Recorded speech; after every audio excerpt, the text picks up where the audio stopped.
And then we're going to show you a multi-axis kit, and we're going to see the differences in what they can do for you. So we have a file here, and we have quite a bit. We have some features, and we have some add-on tools for Mastercam that really help automate what your, the visualization that it provides. I guess that's the best thing for me, and I'll show you here in a minute. So if I go to Design Tools, we have a Moldplus add-on here. And if I just do a curve 5x, because we are talking about, all the curve style toolpaths, we're going to get a little window that shows up, and I can decide what type of toolpath I want.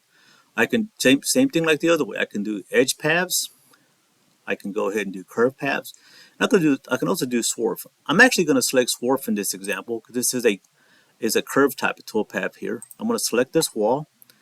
I don't have to go, the automation of this is, if in the previous example, I had already laid out all that wireframe, and I didn't want to sit there and just draw that wireframe in front of y'all, because it takes a few minutes, and then you have to go select all that wireframe. Here, it's already automated for you. It's very intuitive. You just pick this wall and say, oh, I want to go ahead and do a toolpath right here. I'll go ahead and accept this, and now it shows me the toolpath, and even shows me all the vector lines. Right? Select OK to that. Okay, there you go. Sorry, that wrong button. And I can sit here and I can simulate this toolpath. If I just highlight it, hit simulation, we get some of these windows out of the way so we can see it, and it runs, right? So there's my toolpath.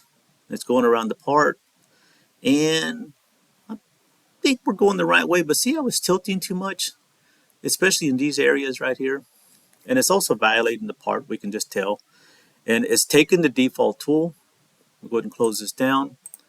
I can go edit this tool right here, and we'll go ahead and say from a Mastercam, edit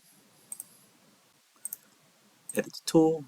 Let's go to Mastercam, and we're going to go select the tool here, and I believe I have a 1/2" bow end mill. But we're going to go ahead and do that. I'm going to do a side offset, give them a little bit of room. We'll select OK to this, and let's go ahead and simulate it. Run this. I think I'm on the wrong side, right? Let's go back to this guy, edit this guy right here. We're going to be to the right, or actually, you know what? I knew there was something wrong. Let's go here. Let's go up here and we'll say reverse this toolpath. Now let's simulate it. Now he's on the right side. I thought I was doing something wrong here. All right. So again, I'm just looking at the toolpath, and right here we're just tilting way too much, and I want to clean this up right here. So let's go ahead and fix this. We have all kinds of tools right here, right on the fly. And the one I'm going to choose today is just to add and remove some of these vector lines. Okay. Again, like in the previous example, there are lines. The system here already automatically calculated them or added them for us. I'm going to get rid of some of these ones that are leaning too far, like this. And as I'm picking them, it starts to pick the shift the vectors for us, and it starts to clean them up. I might just get rid of all of these here between the two entry positions. I want to keep this one and this one. See, that's a nice clean looking toolpath. That actually shows you the motion of the tool. Let's go over here to this side, and we'll do the same thing. We'll just go ahead and clean these up right here.